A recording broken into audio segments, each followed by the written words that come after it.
finally made it to the seated sequence, and I think it's appropriate for us to talk about jump backs and jump throughs before we talk about any asanas. Jump backs and jump throughs are a mystery to the Ashtanga yoga practice. Some people catch on really easy, some people it takes years to grasp it, like myself, and some people just can't grasp the concept and they go through years of practice without really doing a jump back and a jump through. It takes many years for some of us to really grasp the concept or to develop the strength to do the skill. So with that being said, I just want to let you know, I think I've watched every YouTube video about jump backs and jump throughs, and I will tell you that Kino has lots of great videos on jump backs and jump throughs. If you just search on YouTube, Kino MacGregor jump back, jump throughs, it's an array of videos will pop up, and she covers everything. I also want to recommend Daylene Christensen, Day One Yoga.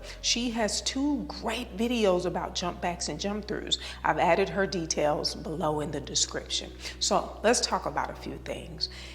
It takes years to get this skill down, okay? It took me so long that I used to think that it was impossible for it to happen. And one day I was able to do it, okay? Now, it just wasn't one day I was able to do it. It just seems like it was one day that I was able to do it. But I worked on it every single day. And when I remember when I used to push, nothing would happen. And nothing would happen for years. And then over the years when I would push, I would lift a little higher, lift a little higher, lift a little higher. And one day my feet cleared and I was able to jump back and jump through. And it was a very rewarding, and I gave myself a gold star for it.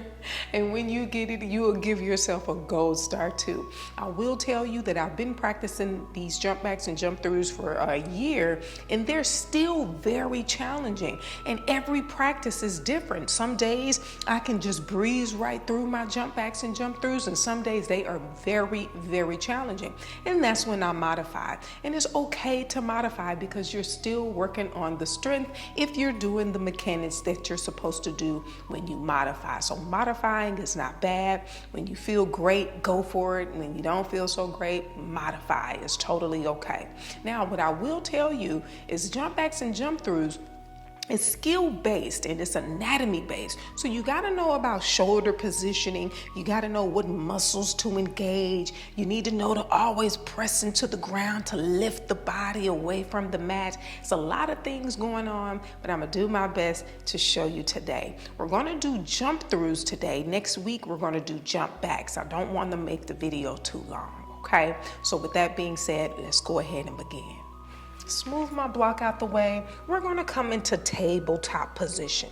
And while we're in tabletop position, I want you to make sure that the alignment is correct. Bring the shoulders over the elbows, elbows over the wrists, and make sure that the hips are over the knees. Now from here, make the hands wider than shoulder width apart. Okay, and I usually do that just by bringing my pinkies to the edge of the mat, and from here spread the fingers wide.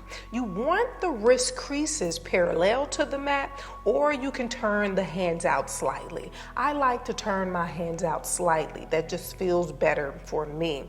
Now with that being said, grip the floor. And when I say grip the floor, cup the floor. You should see the knuckles raise up. Now from here, let's do a few cat-cows. And I want to show you what the shoulders should be doing. So let's come into cat.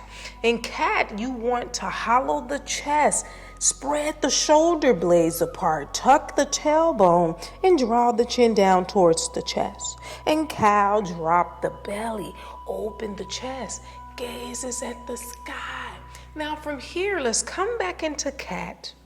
Spread the shoulder blades, okay? Hollow out the chest. This is where you want to be when you do your jump backs and jump throughs, okay? Now from here, in this cat position with the shoulder blades in protraction and depression, stay here as we tuck the toes and we lift the knees, okay? Now, even though we are now in downward facing dog, I still want you to keep that same shoulder positioning with the shoulders in depression and protraction as we look between the hands. This is our first modification.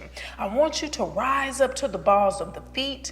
I want you to bend the knees, drawing the knees up towards the chest. Our first modification, I want you to take the right foot, bring the top of the toes onto the mat, keeping the hips high here. And now send the left foot right behind it. Keep the hips high.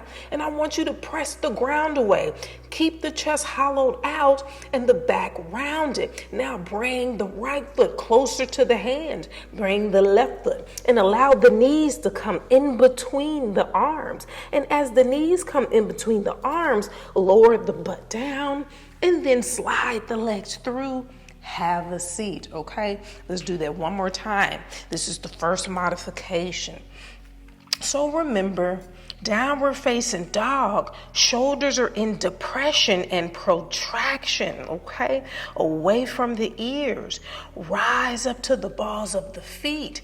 Bend the knees. Send the chest right on top of the thighs. Now take the right foot, top of the foot on top of the mat. Keep the hips high. Hollow out the chest. Lead with the left foot behind the right. Now scoot, scoot. Knees come through. Start to drop the bottom, but still press the ground away. Hollow out the chest, round the back, and keep scooting, scoot, scoot, scoot as the legs extend. Have a seat. Ah, that's so hard. All right, so that was the first modification. Now, if we do that every single time, I guarantee you, you're on your way to jumping through. Let's do the second modification. It's going to look the same as the first, but this time we're going to hop. Just give yourself a little hop, okay? So, shoulders in alignment, downward facing dog.